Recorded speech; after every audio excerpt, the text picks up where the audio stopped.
Hey, what's happening, everybody? Mac the Duelist coming at you from the TCG Enterprise, where we talk about all your favorite card games.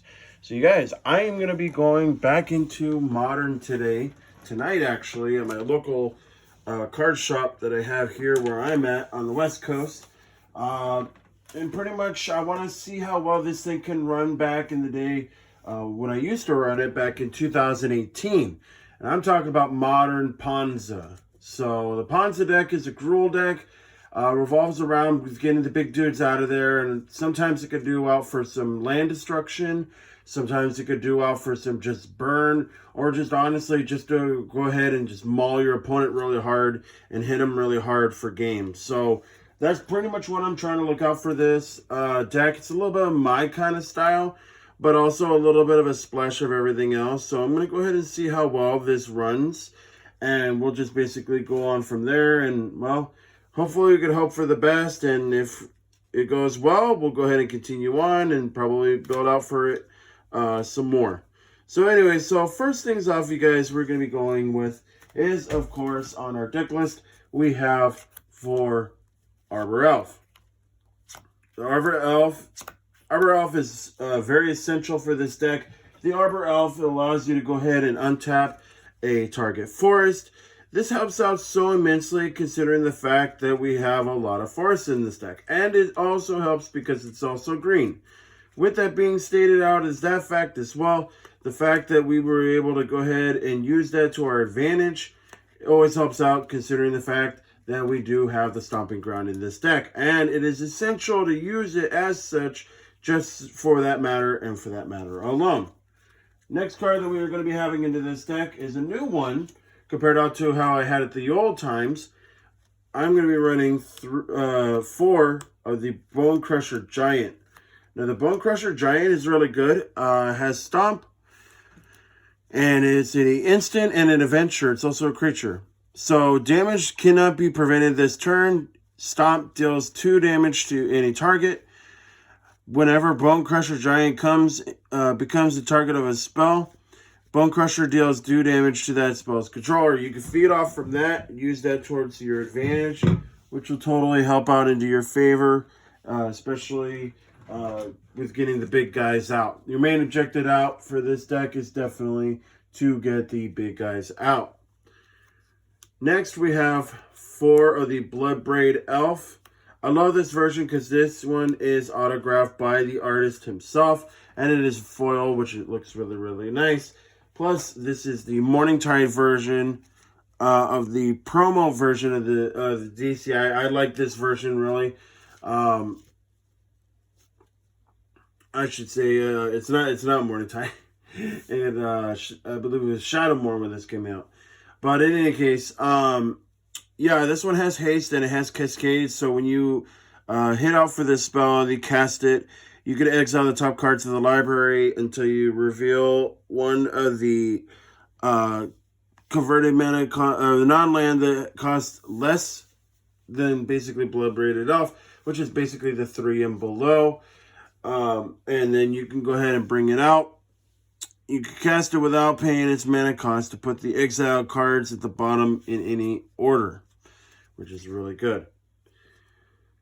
Or any of the top card until you reveal, then, yeah, it costs less. Yes, that's exactly what it does for that there.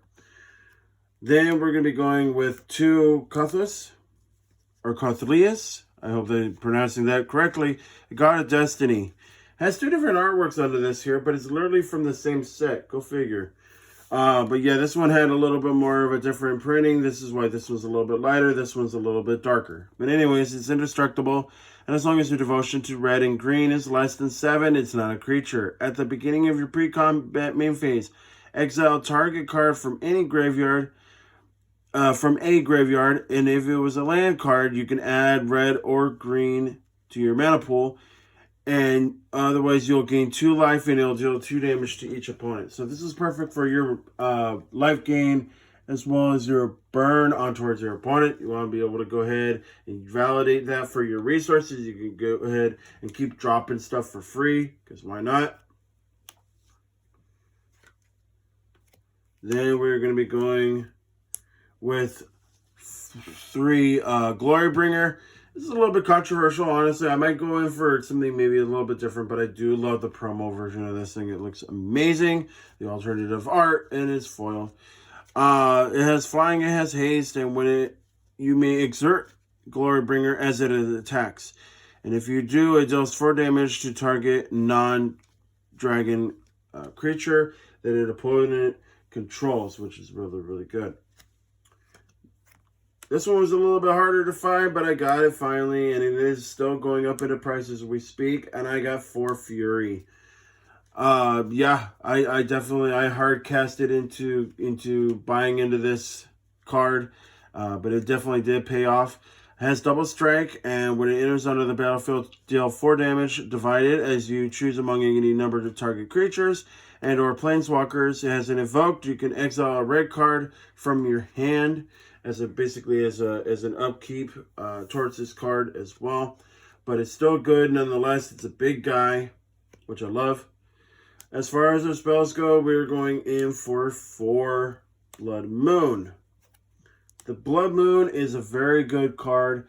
It could definitely turn in for still a turn 2 Blood Moon. Non-basic lands are mountains, which basically shuts down your opponent's place, especially if they're trying to do something out for, like, let's say, for an example, Forest Walk. They can't really do it, except if they have basic forest, or they have basic islands, or any kind of land walk can still potentially function, unless, of course, if you have, like, cards that grant that stuff, it won't allow it for that. It'll basically turn it into a mountain. And then they won't be able to play it as far as like mana converted costs and stuff like that. Then we have 4 Utopia Sprawl. You enchant a target forest, and when it comes into play, choose a color. I mainly go for red because we're already having it for green, being that the forest is already green. But whenever an enchanted forest is tapped for mana, its controller adds 1 mana of the chosen type to his or her mana pool. This helps out in the long run, being that we can now have a land that basically goes out for double, so it'll go for red and for green, which is essential for this deck, by the way, mind you. Then we are going with 4, oh shit! Well, I call it oh shit, because the dude is literally getting plummeted by Stone Rain. And it's actually really, really funny. Plus, this is the promo version as well that I really, really like. Destroy target land. That's all it does. I would normally possibly see out for Molten Rain, but considering the fact that the way that the converted mana cost is, it's a little bit more better considering the fact that you're not using all your red just for one spell. Granted, you get to deal out 2 damage to your opponent after you destroy out for a target land, but in the long run, this one's a little bit more better, considering the fact that for your converted general generic mana, that it's always good to have out for just the 1 red, and then you can pay for any other color for the 2. Then we have 4 Lightning Bolt. It's essential for this deck. It's a main staple out for this deck. Deal 3 damage to target creature or player. Primarily, you want to go ahead and hit out on towards your opponent to go ahead and start chipping their life down to 0. Why not? 1 Chandra Phoenix. It's Chandra Phoenix. I'm sorry, Chandra Torch of Defiance. Sorry, I was thinking of something else. Chandra Torch of Defiance. Exile the top card of your library. You may cast this card. If you don't, it'll deal 2 damage to each opponent. You can add double red to your mana pool with a plus. The -3 will deal 4 damage to target creature. The -7 gets you an emblem. Whenever you cast a spell, this emblem will deal 5 damage to target creature or player, which is really, really good. You start burning your opponent out into the long run. Your main focus out on towards this is basically just to use the +1 to just start adding red mana. That's your main objective out towards this thing. You don't necessarily want to go ahead and start minusing it, because by that time you're already hitting them really, really hard. And by that point there, your main objective will be to also do the first effect. Finally, we go on for our lands. So we're going to be going with 1 mountain. And then we have 1, 2, 3, 4, 5, 6, 7, and 8. I know. 8 force. Yeah.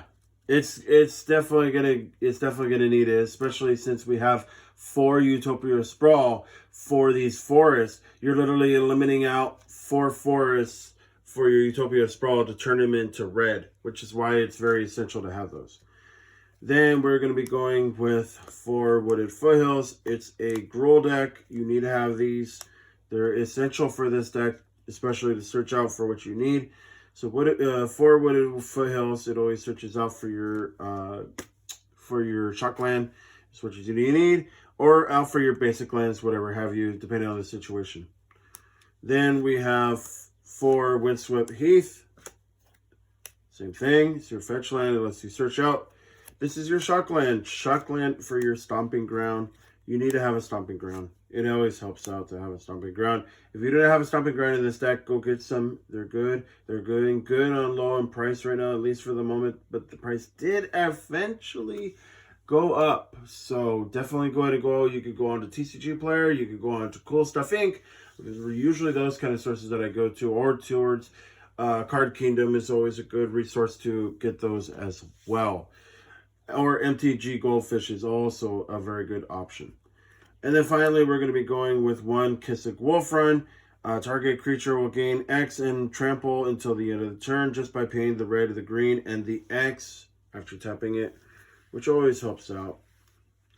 Then as far as our side deck goes, with our side deck, it's pretty basic. It kind of changed it up just a little bit from the last time that I had played it. But we're going to be going with 1 Abrade. Abrade is always good. Choose 1. You can deal 3 damage to target creature or destroy target artifact. It's always good to go out for target artifacts. It's always just good for that kind of thing there, especially since you're going to be dealing with a lot of decks that run artifacts, so you might as well go ahead and use that for spot removals. And then we're going to be going... Give me 1 second here. We're going to be going with 2 Ancient Grudge. As I said, spot removals, all the spot removals that you need. This has, for a flashback cost, you can pay the 1 green and you can play it again, which is always good. Then we're going to be going with 3 Pillage. I'm still trying to figure out how I could rotate this around into the deck, really. I wanted to put at least 1 into the main. Maybe you guys could go ahead and give me some insight on towards that. Like I said, this is not a complete permanent build, and I know this is a little bit more on the budget side. I know that there's other cards that I could run, like the monkey guy, and then the main dude, the $50 dude. I'm not gonna go into that big old ordeal onto that unless he gets a reprint, or unless the price magically goes down for some reason. Then I'll go ahead and put them in the deck. But other than that, I'm gonna just stick with this version to what I know. This seems to work a little bit better. I might end up putting a little bit more smaller dudes as well, because I think it might end up getting a little bit cloggy, so I'll probably take out the Glory Bringers. Anyways, and then we're going to be going with 2 Anger of the Gods. Anger of the Gods is always good. Deal 3 damage to each creature. If a creature dealt damage this way would die, you'll exile it instead. I almost forgot on our other sorcerers here, we have 1 Beast Within. So destroy target permanent, spot removal there. They'll give them a 3/3 green beast. Creature token under the battlefield, but like you care, you could kill it off, or you could just run into it, whatever have you. 1 Thrun, can't be countered, can't be targeted by spells or abilities your opponent controls. You can regenerate them. 1 Obstinate Batloth. Enter zone of the battlefield, gain 4 life. It's good to gain life. And then if a spell or ability opponent controls causes you to discard it, you put it onto the battlefield instead of putting it onto your graveyard, which always helps, because in that way you don't have to hard cast it. I know that's really hard to do that. Try and get it out of the habit of at least doing that to yourself. Then we have 2 Relic of Progenius. Target player will exile a card from his or her graveyard, which always helps. And pay 1, and then you'll exile all cards from all graveyards, draw a card.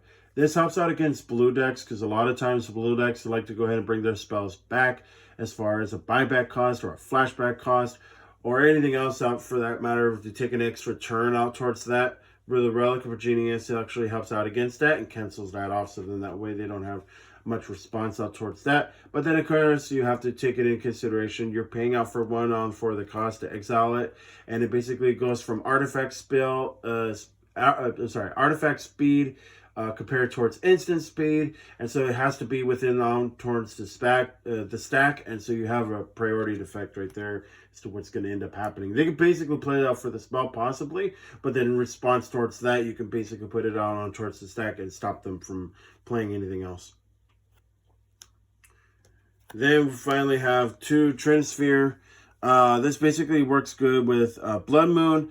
As long as it's untapped, to each spell that would cost less than 3 to play, it will cost 3 them to play. So if, let's say for an example, you have a Lightning Bolt, now Lightning Bolt costs 3 to play it, not just 1.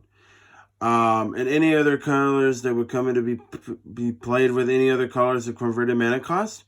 Let's say for an example, with something would cost out for 2, like let's say the Ancient Grudge. Now it costs the 2 generic and then the 1 staple. So that's basically what they're talking about for that. It also costs out for that kind of stuff there.